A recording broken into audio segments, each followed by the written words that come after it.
Tu n'as pas cliqué sur cette vidéo par hasard. Peut-être que tu ne sais même pas pourquoi. Peut-être que tu faisais simplement défiler l'écran, à la recherche de n'importe quoi pour alléger le poids de tes journées.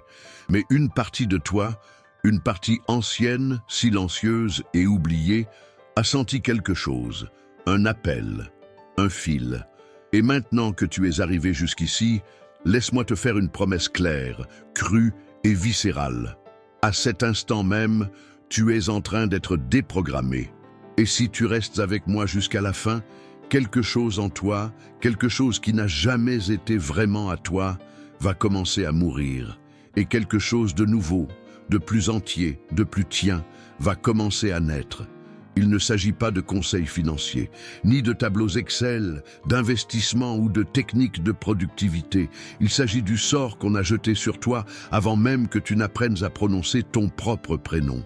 Il s'agit du théâtre invisible dans lequel l'argent est devenu un dieu et toi, un serviteur silencieux. Car c'est cela qui est en jeu, ta liberté, ton pouvoir de te sentir entier, ton droit d'exister sans te courber devant un chiffre. Tout commence par une scène banale. Un enfant entre dans un magasin. Son père lui donne un billet de 5 réais. Il achète une boîte de peinture pour 2 réais et 98 centimes. Il reçoit la monnaie. Tout semble simple, logique, fonctionnel. Mais cette logique est un piège. C'est ainsi qu'on t'a appris ce qu'est l'argent, une équation, un système d'échange, une vérité mathématique. Et c'est ainsi que le monde a commencé à te trahir, avec le sourire, en disant que c'était pour ton bien. Le philosophe Georges Gurdjieff disait que la plus grande tragédie de l'homme moderne est de vivre endormi tout en croyant être éveillé. Tu as vécu ainsi. Nous avons tous été formés pour accepter un mensonge sans forme, sans couleur, mais avec une puissance quasi divine, que l'argent est une chose, un objet, quelque chose d'extérieur, de neutre, de froid, de lointain. Mais ce qu'on ne t'a pas dit, et peut-être est-ce pour cela que tu es ici maintenant, c'est que l'argent n'est rien de tout cela. Il est vibration, énergie, réflexion. Il est l'écho de ce que tu crois être. Arrête-toi, ressens cela. L'argent ne t'évite pas parce que tu es paresseux. Il ne te manque pas parce que tu n'as pas encore assez appris. Et surtout, il ne te punit pas par manque de mérite. L'argent fait simplement ce que toute énergie fait. Il reflète ton état intérieur.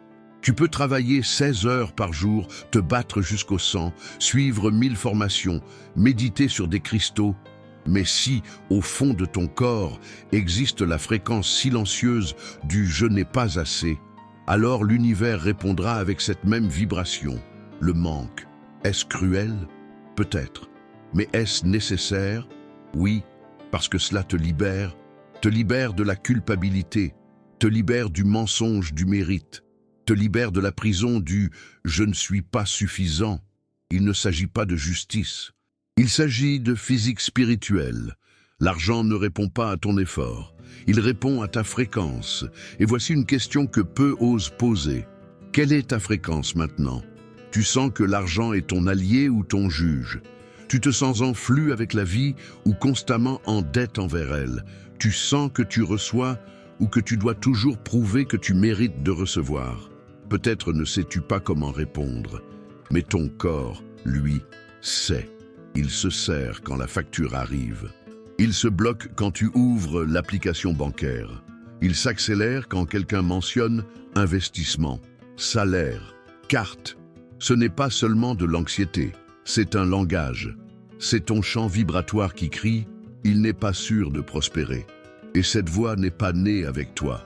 Elle a été enseignée, implantée, transmise de père en fils comme un héritage invisible. Tes parents ne disaient peut-être pas « tu es pauvre », mais ils disaient « l'argent ne pousse pas dans les arbres ». Il faut se contenter de ce qu'on a.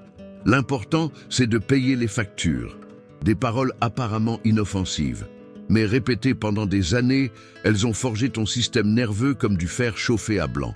Et aujourd'hui, même quand tu essaies de grandir, de gagner plus, de changer de vie, quelque chose en toi tire vers l'arrière. Comme s'il y avait un collier invisible attaché à ta cheville. Cela porte un nom. Cela a une structure. C'est un sort de pénurie. Gurdjieff avertissait, l'homme est une machine gouvernée par des impulsions qu'il ne comprend pas et des croyances qu'il n'a pas choisies. Et tu commences maintenant à voir la machine. Tu commences à sentir les boulons se resserrer là où il n'y avait autrefois que de la fatigue. Le système veut que tu crois que l'argent est extérieur, parce qu'ainsi tu le poursuis. Et plus tu cours après, moins tu as de temps pour te rendre compte que celui qui contrôle le flux, c'est toi. Tu te demandes peut-être, mais si l'argent est de l'énergie, pourquoi me fuit-il? Et je te réponds, parce que ton énergie lui dit de fuir. Tu fonctionnes peut-être encore sur la fréquence de la rareté. Tu as peut-être appris qu'il n'est pas sûr de demander, de facturer, de te valoriser. Tu as peut-être peur de ce que les gens penseront si tu deviens trop riche. Tu crois peut-être que tu deviendras quelqu'un de détestable, d'égoïste, d'arrogant. Et alors, inconsciemment, tu bloques l'entrée de ce que tu dis vouloir. Tu le fais au nom de l'humilité, du bon sens, de la réalité. Mais rien de cela n'est réel. L'argent ne corrompt pas, il amplifie seulement. Si tu es déjà bon, il amplifie ta générosité. Si tu es intègre, il amplifie ta capacité à servir. Si tu es sensible, il amplifie ta capacité à créer. L'argent ne te change pas. Il donne simplement plus de volume à ce qui est déjà là. Et pourtant, même en sachant cela, tu ressens qu'il y a quelque chose de désaccordé, quelque chose d'invisible qui freine ton évolution.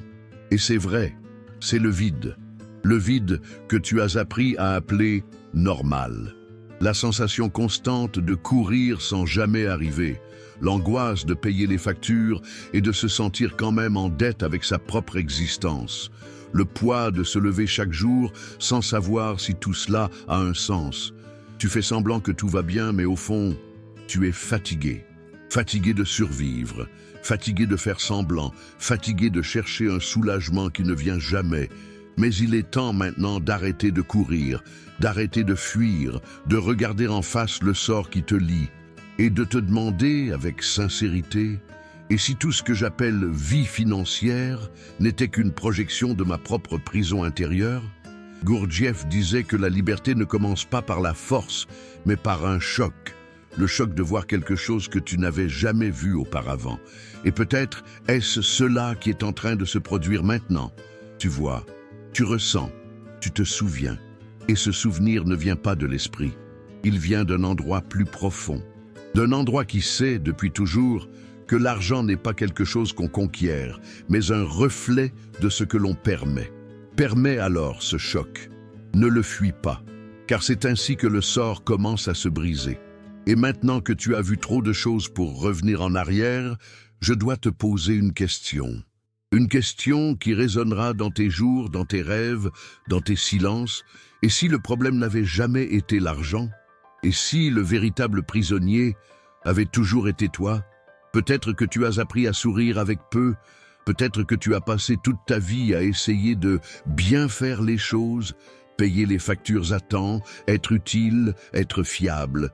Et peut-être, au fond de toi, tu as cru que si tu faisais tout correctement, la récompense viendrait. La paix, la stabilité, un sentiment d'accomplissement. Mais les années ont passé, les factures ont continué, le corps a vieilli, et la paix n'est jamais venue. Tu le ressens, n'est-ce pas? Ce n'est pas un manque de gratitude. Tu sais déjà que se plaindre ne change rien. Tu as déjà accepté que d'autres vivent pire que toi. Mais ce poids reste. Un poids qui ne disparaît pas avec de belles paroles, qui ne s'allège pas avec de la bonne volonté. C'est le poids d'une existence qui semble avoir été construite pour échouer dès le départ. Comme si, malgré tous tes efforts, quelque chose t'échappait toujours entre les doigts. Peut-être que tu as 45, 53, 62 ans aujourd'hui, et même après des décennies d'efforts, tu continues à jongler pour que le mois se termine. Tu crains encore le relevé bancaire. Tu te réveilles encore à 3 heures du matin, le cœur battant, les yeux secs, à chercher une façon de respirer dans le noir. Mais la question que personne ne t'a posée, et que tu commences peut-être seulement à entendre maintenant, c'est d'où vient cette peur? On ne parle pas de paresse, ni d'un manque d'organisation. On parle de quelque chose de plus profond, de plus ancien. d'une cicatrice invisible, mais qui dirige chacune de tes décisions, le conditionnement silencieux de la rareté. Depuis tout petit, tu as entendu « c'est trop cher, on ne peut pas se le permettre, ne te plains pas, il y a à manger sur la table ». Et avec le temps, ces phrases sont devenues des vérités, des cartes, des frontières. Tu as appris à te contenter, à ravaler tes envies, à t'excuser de vouloir plus, et quand par miracle l'argent arrivait, il disparaissait aussi vite. Un pneu crevait, un parent tombait malade, le frigo tombait en panne. Coïncidence? Non, schéma. Un cycle qui se répète comme une horloge interne programmée pour la survie, jamais pour l'épanouissement. C'est comme s'il y avait en toi une partie qui croit qu'être trop heureux porte malheur, que gagner trop d'argent attire la tragédie, que demander ce que tu vaux vraiment fera fuir les autres, que rêver trop grand est un péché. Et cette partie n'est pas rationnelle. Elle n'est pas dans les pensées, elle est dans le corps, dans ce frisson dans le dos quand tu fais une grosse dépense, dans cette honte que tu ressens quand tu dis « je ne peux pas payer maintenant », dans ce nœud dans la gorge qui apparaît chaque fois qu'on te demande « comment ça va ?» Tu as appris à faire semblant, à répondre « ça va » avec un sourire de travers, à plaisanter sur ta propre galère, à te taire face à l'épuisement. Mais le corps ne ment pas, et l'âme sait. Et tu sais ce qu'il y a de plus cruel? Tu n'es pas seul, il y a des millions de personnes comme toi en ce moment même, en silence. Dans des appartements sombres, des maisons à la lumière froide, dans des villes qui prétendent t'offrir un avenir, des hommes et des femmes qui ont fait tout ce qu'on leur a dit de faire, mais qui se sentent encore fragiles, petits, insuffisants. Comme Moreau a 58 ans. Il a travaillé toute sa vie comme technicien de maintenance. Il n'a jamais manqué un jour de travail. Toujours honnête, toujours prêt à aider ses collègues. Il a vécu pour le travail. Il a élevé 2 enfants. Il a construit une petite maison simple à la campagne. Et aujourd'hui, après des décennies d'efforts, il se retrouve avec une retraite qui ne suffit même pas à payer ses médicaments. Le soir, il regarde les infos avec ce regard vide de celui qui n'attend plus rien. « J'ai fait ce que j'ai pu », dit-il. Mais à l'intérieur, quelque chose crie « ça ne devait pas finir comme ça ». Ou Sandra, 52 ans. Elle travaille comme aide à domicile pour personnes âgées, payée à la journée. 150 réés. Elle prend 3 bus pour aller travailler. Elle est douce, présente, dévouée, mais elle n'a pas eu de vacances depuis 6 ans. Elle ne peut pas économiser. Elle se culpabilise de ne pas avoir fait d'études, même si elle sait qu'elle n'en a jamais eu la possibilité. Quand elle va au supermarché, elle fait les comptes sur la calculatrice de son téléphone. À chaque fois, elle achète du riz, des haricots, un peu de viande et une sucrerie cachée qu'elle mange seule dans sa chambre, quand personne ne la voit. C'est son seul luxe. Et peut-être que tu es comme eux, peut-être pas en tout, mais en partie. Peut-être que toi aussi tu as appris que être fort, c'est se taire, qu'être adulte, c'est accepter que la vie est dure, que se mettre en colère, c'est mal, que pleurer ne sert à rien, que vouloir plus, c'est manquer de gratitude. Mais, et si tout cela était faux? Georges Gurdjieff disait que l'être humain naît comme un potentiel, mais que ce potentiel ne se réalise que lorsqu'on se libère de l'hypnose de la société. Et rien n'hypnotise plus que la rareté. Rien n'endort davantage que la peur constante de manquer. Car quand tu vis en mode survie, tu n'as plus le temps de te souvenir de qui tu es. Et sans identité, tu vis pour obéir. Oui, exactement. La rareté n'est pas juste un problème d'argent. C'est un système de contrôle. Réfléchis. Qui gagne quand tu crois que tu ne mérites pas? Qui profite quand tu as peur de demander? Qui s'enrichit quand tu acceptes n'importe quelle condition, n'importe quel salaire, n'importe quel abus, juste pour ne pas perdre le peu que tu as? La réponse est là. Et elle fait mal, parce qu'elle signifie qu'on t'a fait croire que ta lumière était dangereuse, que ta puissance était de trop, que ton abondance était une menace. Et alors, tu as passé ta vie à essayer de rentrer dans le moule, à paraître normal, à ne déranger personne. Mais il y a une chose que tu dois entendre, peut-être pour la toute première fois, avec ces mots exacts. Tu as le droit de prospérer. Tu as le droit de vivre avec légèreté. Tu as le droit de ne pas être constamment épuisé. Tu as le droit de dire « je n'en peux plus » et d'être quand même digne d'amour.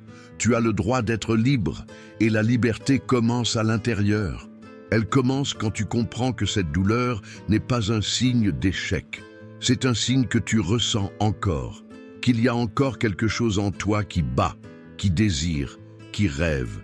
Un signe que tu n'as pas encore abandonné ton âme. Peut-être que c'est le moment d'écouter cet élan, de baisser les armes, d'arrêter de faire semblant, de laisser tomber le personnage que tu as créé pour survivre, et d'affronter enfin ce qui se cache derrière tout ça, la peur d'exister sans le poids. Parce qu'au fond, tu as appris à associer l'effort à la survie, la douleur à la valeur, le combat à l'identité. Mais si la vie ne demandait plus ça, et si tu pouvais être pleinement toi, et quand même prospérer? Voilà la nouvelle question, et peut-être la plus importante de ta vie. As-tu déjà remarqué comment certaines personnes semblent attirer l'argent sans effort, tandis que d'autres passent leur vie entière à lutter pour respirer à la fin du mois? T'es-tu déjà demandé pourquoi, même en faisant tout comme il faut, étudier, travailler, économiser, tu as toujours l'impression d'être à un pas de l'effondrement? Peut-être penses-tu que cela dépend de la chance, des opportunités, du talent ou du réseau de chacun. Mais si ce n'était rien de tout ça, et si l'argent ne répondait pas à ce que tu fais, mais à ce que tu es, ou plutôt à ce que tu vibres, réfléchis calmement. Combien de fois as-tu reçu de l'argent de manière inattendue, pour qu'un peu plus tard, il disparaisse? Une réparation de voiture, une urgence médicale, un prêt accordé à quelqu'un. Ce n'est pas une coïncidence, c'est un schéma, un code invisible qui tourne en toi, sabotant chaque tentative d'abondance. Et ce code a un nom, fréquence émotionnelle. Mais qu'est-ce que cela signifie concrètement? Cela signifie que tu ne vis pas seulement à partir de tes décisions, tu vis à partir de ton état énergétique. Ton champ émotionnel est un aimant, et ce qui l'attire ou repousse ne dépend pas de tes désirs conscients. Cela dépend de ce que tu ressens comme vrai, au fond de ton âme.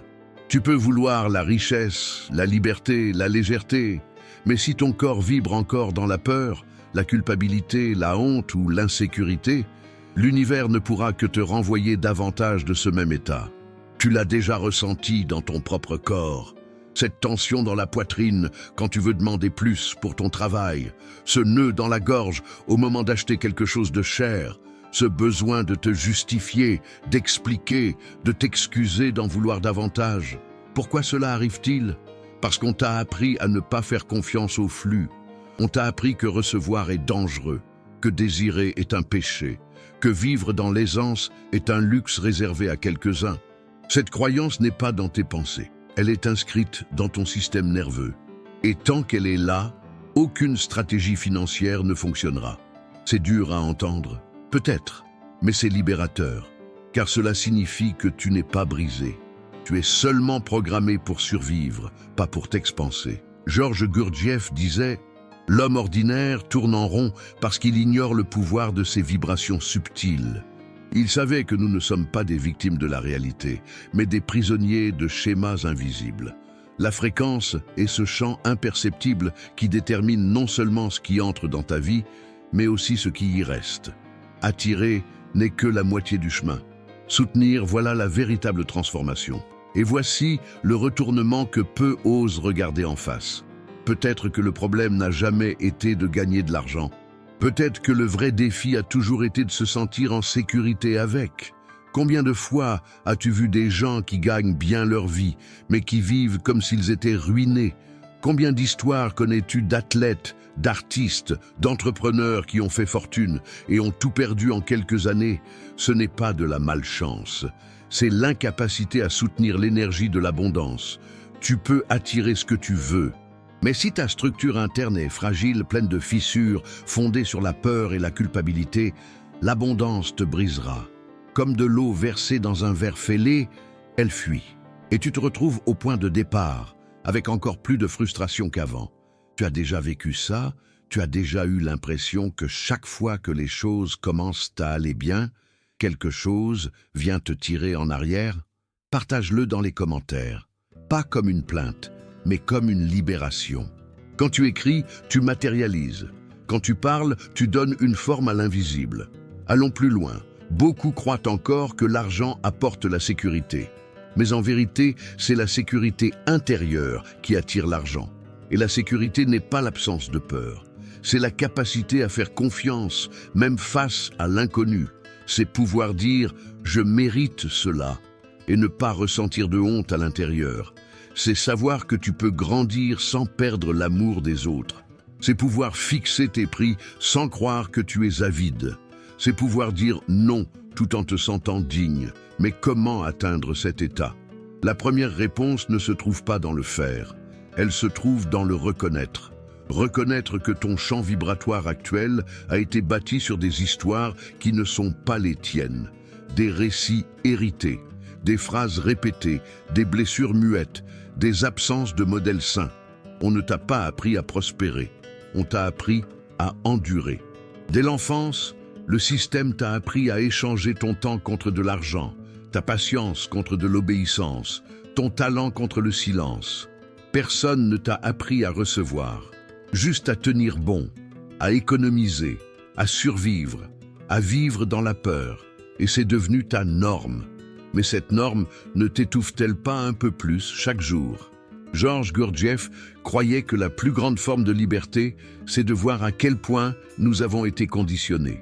Il disait « Avant de pouvoir être libre, l'homme doit d'abord reconnaître qu'il est esclave. » Et quand il s'agit d'argent, cet esclavage est presque toujours invisible. Il se cache dans les décisions que tu crois prendre seul.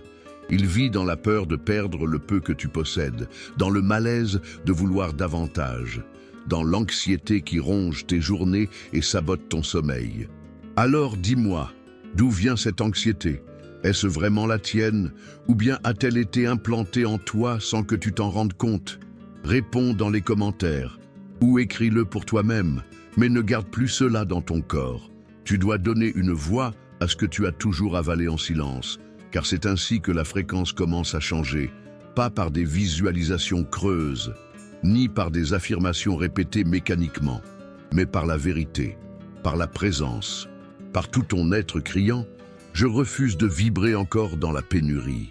Et quand tu dis cela avec intégrité, quelque chose commence à bouger. Peut-être subtilement au début, une sensation différente, un soulagement, un petit miracle inattendu, une conversation qui te fait tout reconsidérer. Mais ne sous-estime rien, parce que quand le champ change, la réalité finit toujours par suivre. Tu n'as pas besoin de te réinventer du jour au lendemain.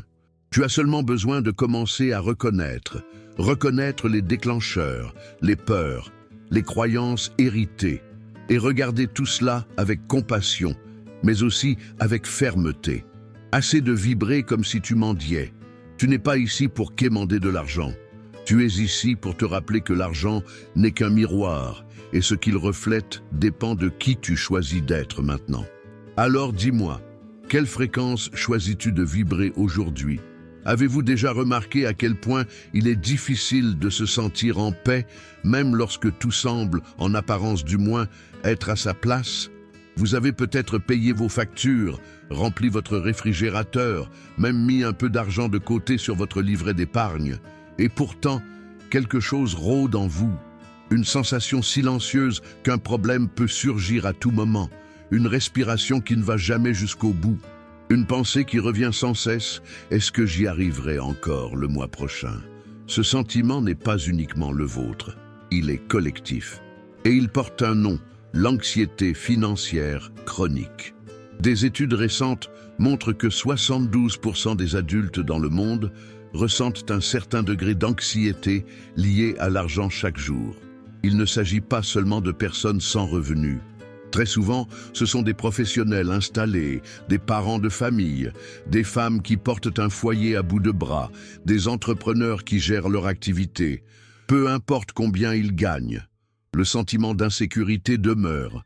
Et cela révèle quelque chose de troublant. Ce n'est pas le manque d'argent qui fait souffrir les gens. C'est l'absence de sécurité émotionnelle par rapport à l'argent. Cette donnée nous invite à une réflexion.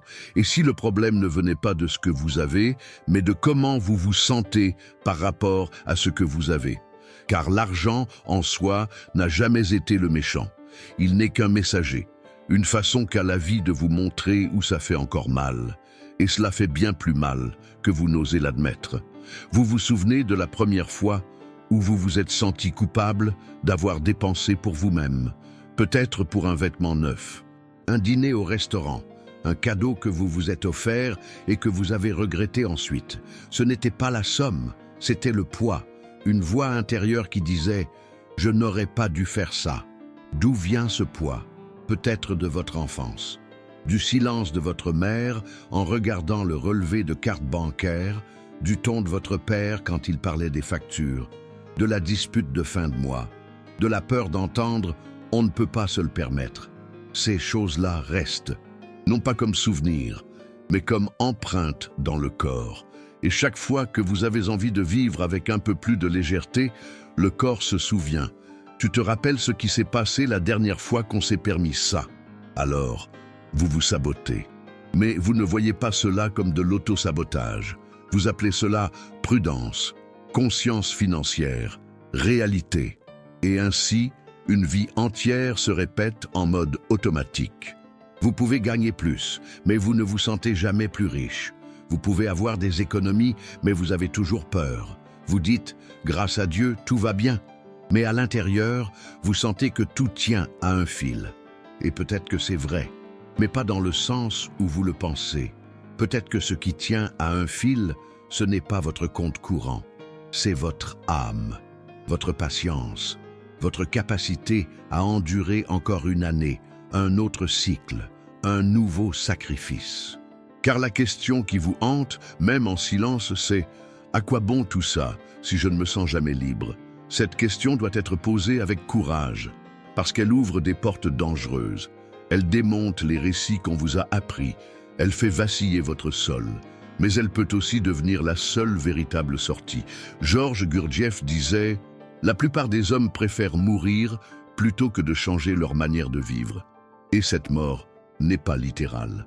C'est une mort émotionnelle, spirituelle, silencieuse, une vidange du sens qui s'étire jour après jour jusqu'à ce que la personne cesse simplement d'essayer. Mais aujourd'hui, ici, vous essayez encore, même fatigué, même sans savoir comment vous en sortir. Et cela, en soi, est déjà un acte de résistance. Alors allons plus loin. Saviez-vous que la majorité des gagnants du loto aux États-Unis d'Amérique redeviennent pauvres en moins de 5 ans et que plus de 60% des joueurs de la NBA font faillite dans les 5 années suivant leur retraite? Ces gens ne sont ni idiots ni irresponsables. Ils sont en réalité des exemples extrêmes de quelque chose que vous aussi, peut-être, vous vivez. L'incapacité à conserver ce que l'on a réussi à obtenir. Pourquoi? Parce que l'argent, sans préparation intérieure, devient un fardeau. Il amplifie ce qui n'a pas été guéri. Il fait remonter tous les traumatismes, les culpabilités, les croyances enfouies. Et, bien souvent, la personne ne sait tout simplement pas qui elle est sans la souffrance. Avez-vous déjà pensé à cela? Et si, au fond, vous ne saviez pas quoi faire d'une vraie abondance? Parce que oui, l'abondance exige quelque chose de rare, la responsabilité émotionnelle. La liberté ne vient pas qu'avec le soulagement. Elle vient avec un miroir. Et il montre tout, les désirs que vous avez refoulés, les rêves que vous avez enterrés, les décisions que vous avez évitées par peur. Et quand l'argent arrive, ce miroir devient implacable. C'est pourquoi beaucoup fuient, inconsciemment, par de mauvaises décisions, des dépenses impulsives, de la procrastination, de l'auto-sabotage. Car il est plus facile de retourner à l'inconfort ancien et familier que de faire face à l'inconfort nouveau de se regarder en face. Mais vous n'êtes pas ici pour répéter les mêmes histoires. Vous êtes ici pour vous libérer. Et la première libération commence quand vous cessez de croire que votre douleur vient d'un manque de discipline. Ce n'est pas ça. C'est une surcharge émotionnelle. Ce sont des schémas anciens accumulés. C'est votre corps qui crie pour une pause, pour de la vérité, pour une nouvelle manière d'être en relation avec la vie. Vous n'avez pas besoin d'un nouveau plan financier. Vous avez besoin d'espace, d'oxygène, d'une vie dans laquelle l'argent n'est pas un déclencheur de honte, mais un véhicule d'expression. Une vie où vous pouvez acheter sans peur, vendre sans honte, donner sans culpabilité, investir sans anxiété, facturer sans vous justifier, dire non sans devoir expliquer. Vous pouvez l'imaginer? Pouvez-vous ressentir ce que ce serait de vivre sans avoir à prouver en permanence que vous êtes digne? Fermez les yeux un instant. Ressentez ce corps, fatigué peut-être, mais encore vivant, encore en quête, encore en train de lutter. Ce corps mérite du repos, il mérite l'abondance, il mérite la paix. Et non pas parce que vous avez assez produit, mais parce que vous êtes déjà assez. Georges Gurdjieff disait que le véritable éveil commence quand l'homme réalise qu'il est endormi. Et peut-être que c'est votre réveil maintenant, pas avec des lumières, ni avec des révélations mystiques, mais avec cette simple et brutale prise de conscience. Vous vous êtes habitué à vivre dans la peur et vous n'en avez plus besoin. Alors dites-moi, quand avez-vous ressenti pour la première fois que l'argent était une menace? À quel moment avez-vous appris que trop posséder pouvait vous éloigner des autres? Quand avez-vous commencé à vous sentir coupable de vouloir plus? Écrivez, partagez, pas par vanité, mais pour libérer, pour briser l'envoûtement, pour enfin commencer à respirer en dehors de la bulle. Car il existe une vie au-delà du manque, et vous êtes encore en vie, et il est encore temps. Peut-être que tu es arrivé jusqu'ici en croyant que ce qu'il te fallait, c'était plus de contrôle, plus de discipline, plus de connaissances financières. Tu as peut-être pensé que la solution se trouvait dans des tableurs, des investissements, des décisions rationnelles, mais maintenant tu commences à comprendre que la blessure était ailleurs, que le nœud se trouvait dans un endroit que les chiffres ne touchent pas, que le problème n'a jamais été l'argent, mais le sens émotionnel que tu lui as donné toute ta vie. L'argent, pour toi, est devenu une preuve de valeur, une preuve de compétence, une preuve que tu es suffisamment bon pour recevoir. Et c'est pourquoi il est toujours accompagné de tension. Parce qu'au fond, tu n'essaies pas seulement de payer des factures, tu essaies de justifier ton existence. Tu essaies de prouver que tu mérites d'être ici. Et cette bataille silencieuse, répétée jour après jour, épuise ton âme. Tu as déjà vécu assez longtemps pour savoir que la vie ne se résume pas à des formules, que la prospérité ne s'atteint pas uniquement par l'effort, qu'il y a quelque chose de plus profond en jeu, quelque chose que tu n'as jamais appris à toucher de tes propres mains, peut-être parce que personne ne te l'a appris, peut-être parce que tu étais trop occupé à survivre. Mais maintenant, avec tout ce que tu as ressenti, tout ce que tu as perdu, tout ce que tu as enduré en silence, tu commences à pressentir la vérité. Tu n'es pas brisé, tu es simplement déconnecté de ta propre source. Georges Gurdjieff disait « Il n'y a pas d'évolution sans effort conscient ». Et peut-être est-ce le moment où ta conscience commence enfin à s'activer. Pas comme une belle idée, mais comme une force intérieure qui exige présence, choix, courage. Parce que maintenant tu le sais, l'univers ne répond pas à tes mots, il répond à ton état. Et ton état est fait de vibrations, de croyances silencieuses, d'émotions que tu as héritées, mais jamais remises en question. Chaque fois que tu dis « l'argent, c'est difficile », l'univers entend « d'accord, je maintiens cela ». Chaque fois que tu penses « ce n'est pas pour moi », l'univers répond « compris, je ne te l'apporte pas ». Et si cela te semble dur, c'est aussi une libération. Parce que cela signifie que tu peux changer, pas de l'extérieur vers l'intérieur, mais de l'intérieur vers l'extérieur. Commence par regarder tout ce que tu as appris à propos de l'argent. Remets en question chaque phrase, chaque commandement, chaque règle non écrite. Ne dépense pas tout. Si tu économises, c'est qu'il manquera. L'argent ne pousse pas dans les arbres. Ceux qui en ont beaucoup ont forcément exploité quelqu'un. Ah, mieux vaut un oiseau dans la main que deux qui volent. Ces enseignements, répétés avec un ton de sagesse, ont façonné ton champ énergétique. Et aujourd'hui, même adulte, tu réagis encore comme cet enfant qui a grandi en entendant « c'est dangereux de vouloir plus ». Mais tu n'es plus cet enfant. Et il est temps de rendre ce qui ne t'a jamais appartenu. Tu n'as plus besoin de porter la culpabilité de tes parents, ni la douleur de tes grands-parents, ni la frustration silencieuse de générations qui n'ont pas réussi à prospérer. Tu es le point de rupture, le maillon conscient. l'opportunité d'un recommencement. Et cela fait peur, n'est-ce pas? Parce que sans la rareté, qui seras-tu? Sans l'urgence de payer des factures, avec le temps libre devant toi, que feras-tu? Quel désir écouteras-tu? Quelle partie de toi, endormie depuis des décennies, vont se réveiller? La liberté est belle, mais elle est aussi féroce. Parce qu'elle exige une nouvelle identité. Et cette identité ne naît pas de l'esprit, elle naît de la vibration, du corps, de la pratique constante qui dit « Je suis en sécurité, je suis suffisant, je suis prêt à prospérer sans me perdre. » Mais attention, l'ancien système va essayer de te ramener en arrière. Il te rappellera les mauvaises nouvelles. Il te montrera quelqu'un en train de faire faillite. Il chuchotera qu'il vaut mieux rester petit, discret, silencieux. Il utilisera la comparaison. Il te fera sentir en retard. Il connaît tous les raccourcis vers ton insécurité. Et il les utilisera un par un pour te maintenir exactement là où tu es. Pas parce qu'il est cruel, mais parce qu'il est mécanique. Il est le reflet de ton ancienne programmation.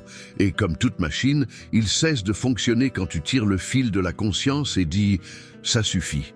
Assez de survivre, assez de normaliser l'angoisse, assez d'appeler humilité ce qui a toujours été de la peur, assez de te mutiler pour entrer dans un système qui ne t'a jamais voulu libre. Tu as déjà assez prouvé, tu t'es déjà sacrifié trop longtemps, tu as déjà trop souffert en silence.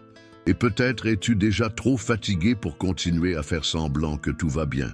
Alors respire, ferme les yeux, pose ta main sur ta poitrine et ressens. Qu'est-ce qui est en train de naître en toi maintenant?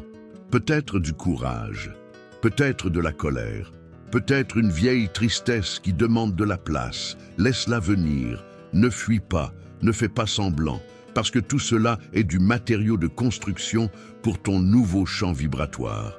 Tu n'as pas besoin d'être parfait, tu dois juste être honnête. Et si tu es arrivé jusqu'ici, c'est parce qu'une partie de toi a déjà décidé de changer. À partir de maintenant, ce n'est plus de la théorie, c'est de la pratique, du corps, de l'action. Tu es prêt? Alors, dans la prochaine étape, nous allons construire ensemble un nouveau chant, un nouveau rituel, une nouvelle fréquence. Pas pour courir après la richesse, mais pour devenir quelqu'un qui, simplement, sait la porter. Peut-être que tu ne sais pas exactement ce qui a changé, mais tu le sens. Quelque chose s'est déplacé à l'intérieur de toi, comme une fissure dans une vitre qui, pendant des années, semblait incassable. Ce n'était pas une explosion, ni un cri.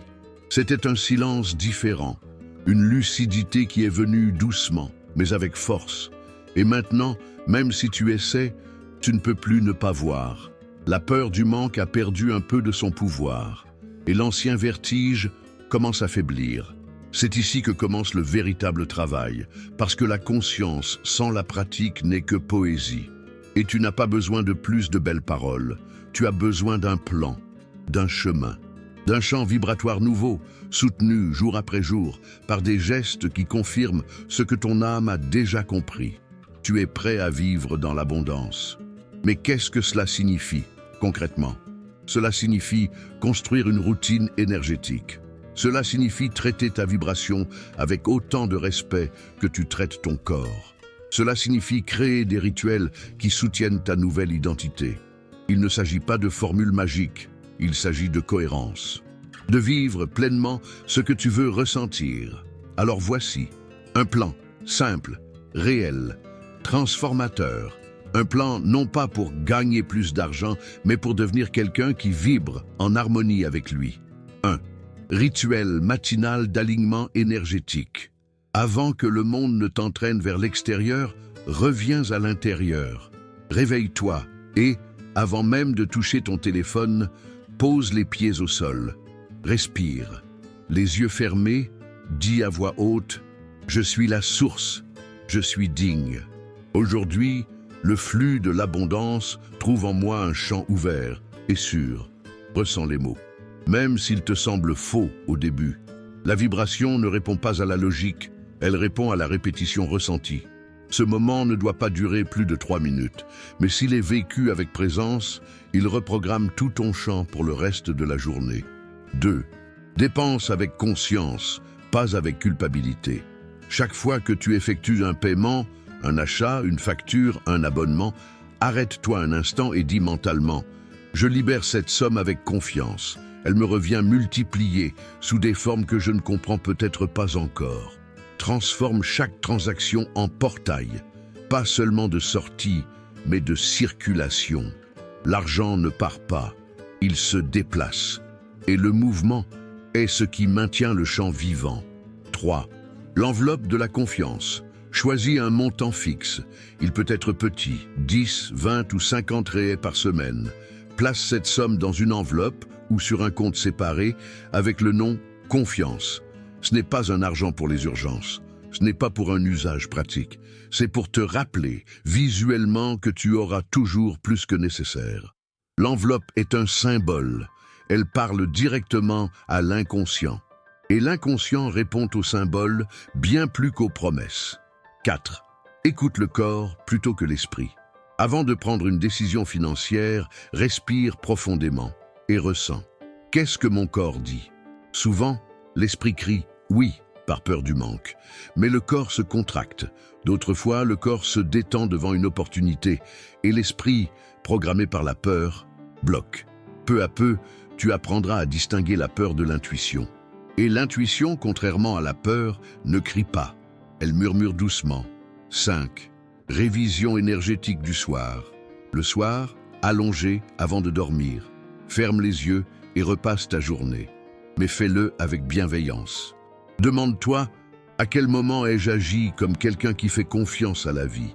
Quand ai-je senti que je vibrais dans le manque? Quel petit choix pourrais-je faire autrement demain? Non pas avec culpabilité, mais avec plus de présence. Cette pratique n'est pas un jugement, c'est un accordage. Gurdjieff disait que le véritable travail commence quand l'homme est capable de s'observer sans se condamner. Et tu es déjà à ce point. 6. Circulation symbolique intentionnelle.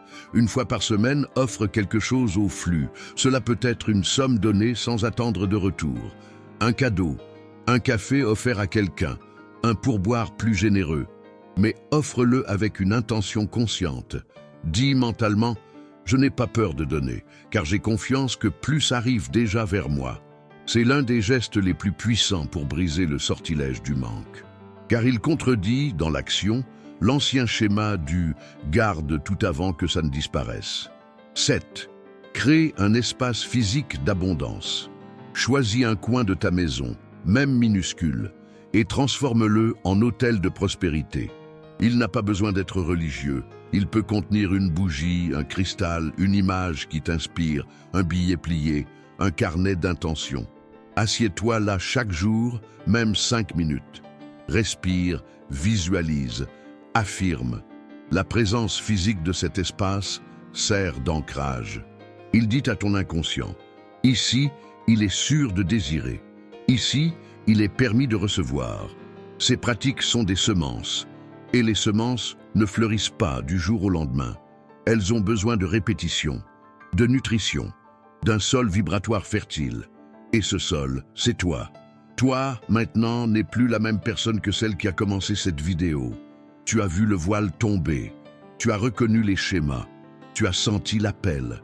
Maintenant, le choix est entre tes mains. Rester là où tu as toujours été, ou commencer à bâtir une nouvelle réalité, un geste à la fois, une vibration après l'autre. Et tu n'es pas seul.